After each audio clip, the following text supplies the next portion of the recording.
আমার বানানো সবচেয়ে পছন্দের আর সবচেয়ে মজাদার বিরিয়ানির রেসিপি হচ্ছে এই চিকেন বিরিয়ানিটা। এটি বানাতে যেমন সহজ, খেতেও অনেক অনেক সুস্বাদু। আসসালামু আলাইকুম, আমি আয়েশা স্বাগতম জানাচ্ছি আজকে একটি বিরিয়ানির রেসিপি নিয়ে। আশা করছি আপনারা সকলে ভালো আছেন, আমরাও ভালো আছি আলহামদুলিল্লাহ। প্রথমে আমি চিকেনটাকে আলাদাভাবে রান্না করে নিচ্ছি। এখানে আমি যা যা মশলা ইউজ করছি আপনাদেরকে স্ক্রিনে দেখিয়ে দিচ্ছি। বিরিয়ানিতে এই মশলাগুলো মাস্ট হ্যাভ। অনেকে বিরিয়ানির স্পেশাল মশলা বানান, অনেক কিছু করেন, বাট আমার মনে হয় যে এত মশলা বানানোর ঝামেলা ছাড়া এই বিরিয়ানিটা অনেক সহজ আর অনেক বেশি ইয়াম্মি হয়। আমার বাসায় যখনই কোনো মেহমান আসে সকলে এই বিরিয়ানিটা অনেক বেশি পছন্দ করে। পেঁয়াজ, রসুন, বাদাম, 2টা কাঁচামরিচ আর টমেটো দিয়ে আমি একটি পেস্ট বানিয়ে নিয়েছি। ওটাকে তেলের মধ্যে কিছুক্ষণ ভেজে নিচ্ছি। তারপর আমি এখানে প্রয়োজন মতো মশলা দিয়ে নিচ্ছি। মশলায় আমি এখানে ইউজ করেছি গরম মশলার গুঁড়া, জিরার গুঁড়া, ধনিয়া গুঁড়া, হলুদের গুঁড়া আর মরিচের গুঁড়া। এই তো এতটুকুই।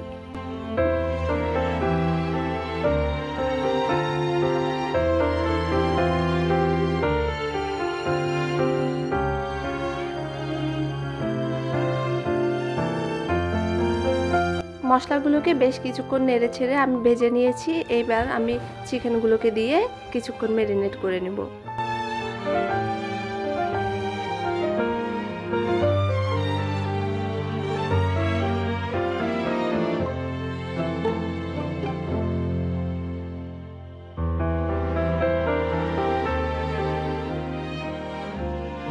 চিকেনগুলোকে বেশ ভালোভাবে আমি 10 মিনিটের মতো ম্যারিনেট করে নিয়েছি। এই পর্যায়ে আমি এখানে এড করে দিচ্ছি সবুজ বুট। বিরিয়ানিতে সবুজ বুট না হলে আমার খুবই খালি খালি লাগে বিরিয়ানিটা। সবুজ বুট বিরিয়ানিতে আলাদা একটা সৌন্দর্য নিয়ে আসে। তারপর পরিমাণ মতো পানি দিয়ে আমি চিকেনটাকে ভালোভাবে সিদ্ধ করে রান্না করে নিচ্ছি।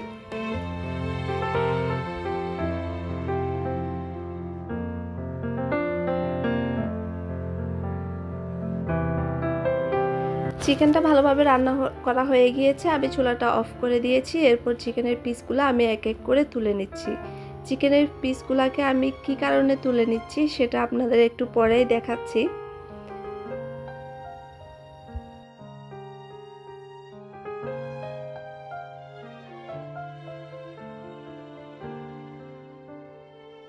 চিকেনের সবগুলো পিস আমার তুলে নেওয়া হয়ে গিয়েছে। এখন আমি চিকেনের যে ডেক্সি সেটাকে আলাদা করে রাখছি। এবার চুলায় দিয়ে দিয়েছি বিরিয়ানি আমি যেই পাত্রে রান্না করব সেটি।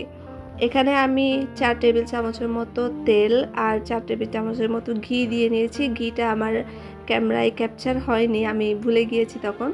এরপর পেঁয়াজ বেরেস্তা করে নিয়েছি। এখন আমি আলুগুলোকে হালকা একটু হলুদ দিয়ে মেখে ভেজে নিচ্ছি।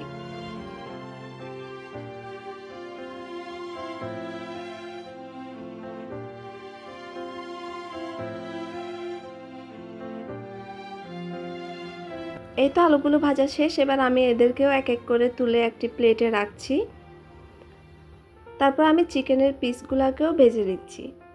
চিকেনের পিসগুলোকে যেহেতু আমি একটু বড় করে কেটেছি, তাই ভেজে না নিলে বিরিয়ানিতে যখন আমি চিকেনগুলোকে অ্যাড করব তখন এটি দেখতেও একটু কম সুন্দর লাগে আর এটি খেতেও একটু টেস্ট কম লাগে। আর আমার মনে হয় যে চিকেনটা ভেঙে যায় যদি আমি না ভেজে দিই।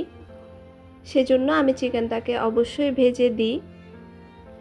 এই যে আমার চিকেনগুলোও ভাজা হয়ে গিয়েছে। এখন আমি এগুলোকেও তুলে নিচ্ছি একটি প্লেটে। আমি কিন্তু সেম তেলেই সব কিছু ভাজছি, আলাদা আলাদাভাবে তেল নিচ্ছি না। এ পর্যায়ে আমি এখানে কিছু মশলা ইউজ করছি।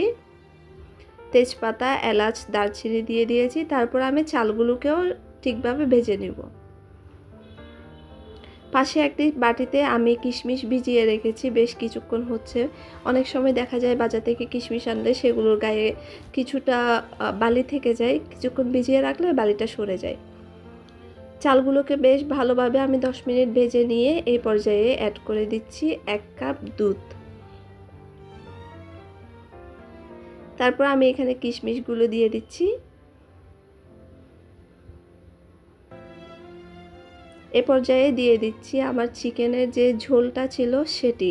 আমি কিন্তু এখনও এতে বিরিয়ানির কোনো মশলা অ্যাড করিনি। বেশ ভালোভাবে নেড়েচেড়ে এখন আমি এতে একটি রাঁধুনি বিরিয়ানি মশলা অ্যাড করে নিচ্ছি। রাঁধুনি বিরিয়ানি মশলার টেস্টটা অনেক সুন্দর হয়, ঘ্রাণটাও অনেক সুন্দর হয়। এরপর আমি এখানে ফুটানো গরম পানি ঢেলে দিচ্ছি পরিমাণ মতো।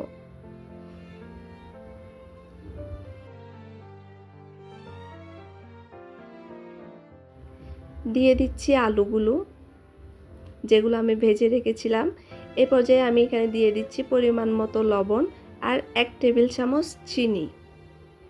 অবশ্যই চেষ্টা করবেন চিনিটা অ্যাড করতে, এতে বিরিয়ানির টেস্ট অনেক গুণ বেড়ে যায়। বেশ কিছুক্ষণ আমি ভাতটাকে সিদ্ধ করে নিয়েছি। এই যে দেখতে পাচ্ছেন কিছুটা পানি পানি থেকে গিয়েছে, অনেকটা সিদ্ধ হয়ে গিয়েছে। এ পর্যায়ে আমি এখানে অ্যাড করে দিচ্ছি চিকেনের যে পিস ছিল সেগুলো।